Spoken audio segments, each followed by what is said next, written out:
اعوذ باللہ من الشیطان الرجیم بسم اللہ الرحمن الرحیم۔ اب جو تیسرا رکوع آ رہا ہے سورہ بقرہ کا، اس میں قرآن کی دعوت کا خلاصہ ہے۔ قرآن کیا ماننے کی دعوت دیتا ہے، اس کی پکار کیا ہے۔ جیسا کہ میں عرض کر چکا ہوں، 2/3 قرآن پہلے نازل ہو چکا ہے، پس منظر میں ہے۔ ہمارے لیے اس ترتیب مصحف کے اعتبار سے وہ قرآن بعد میں آئے گا، ترتیب نزول کے اعتبار سے وہ پس منظر میں موجود ہے، لیکن چونکہ یہاں پر مصحف کے اندر یہاں سے آغاز کیا جا رہا ہے، لہذا اس کا خلاصہ جو ہے لب لباب یہ ایک رکوع میں، اور قرآن کے فلسفے کا اور اس کے بعض نہایت ہی اہم جو موضوعات ہیں اور مسائل ہیں ان کا ذکر پھر چوتھے رکوع میں۔ ابھی ہم تیسرا رکوع پڑھ رہے ہیں۔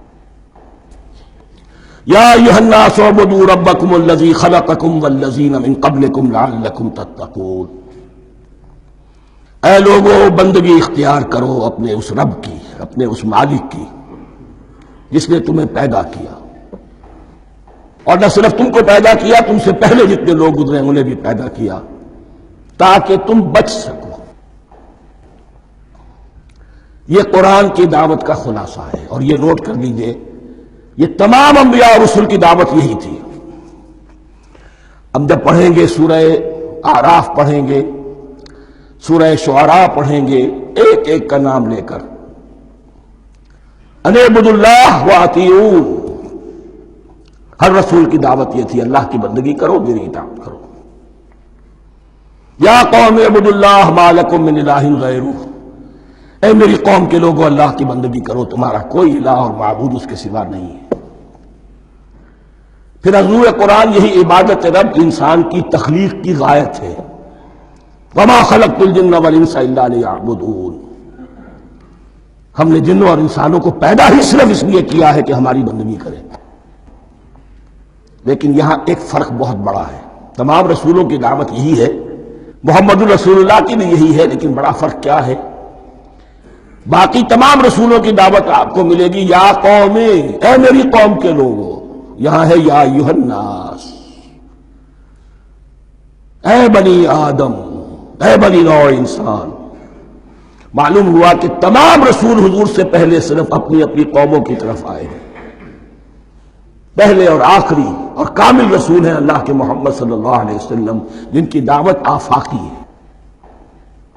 یا ایھا الناس، یا قوم نہیں، یا ایھا الناس اعبدوا ربکم الذی خلقکم والذین من قبلکم۔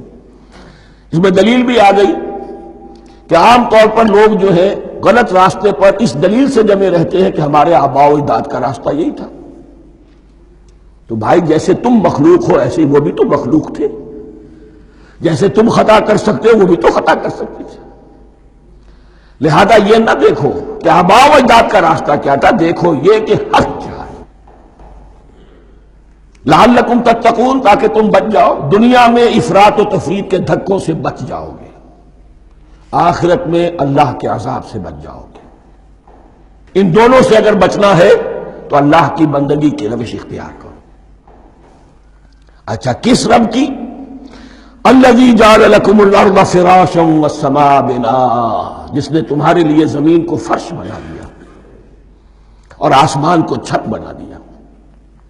وانزل من السماء ماء، اور آسمان سے پانی برسایا، فاخرج به من الثمرات رزقا لکم، اور پھر اس پانی کے ذریعے سے زمین سے میووں کی شکل میں، پیداوار کی شکل میں تمہارے لیے رزق اگایا۔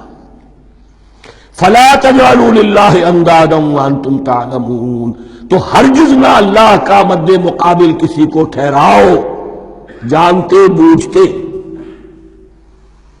وانتم تعلمون کا ایک مطلب یہ بھی ہے کہ تم بھی مانتے ہو کہ اس کائنات کا خالق اللہ کے سوا کوئی نہیں۔ اہل عرب بھی مانتے تھے، جو ان کے دیوی دیوتا تھے وہ سمجھتے تھے کہ یہ اللہ کے اوتار ہیں، یا اللہ کے ہاں بہت یہ پسندیدہ ہیں، اللہ کے محبوب ہیں، اس کے اولیاء ہیں، اس کی بیٹیاں ہیں، لہذا یہ شفاعت کریں گے تو ہمارا بیڑا پار ہو جائے گا۔ ورنہ خالق وہ مانتے تھے اللہ ایک ہی ہے۔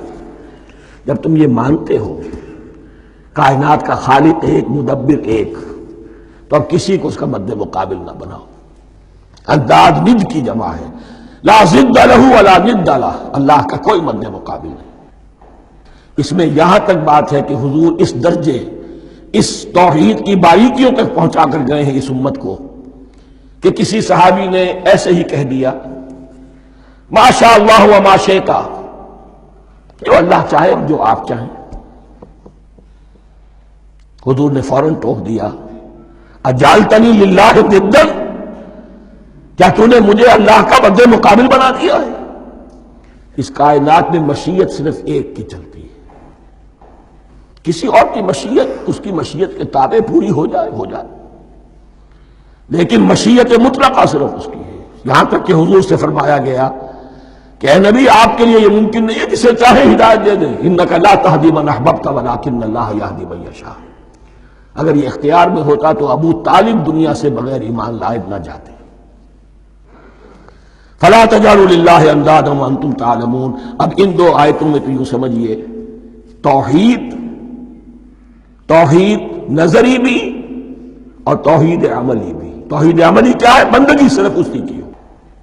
صدق اللہ العظیم۔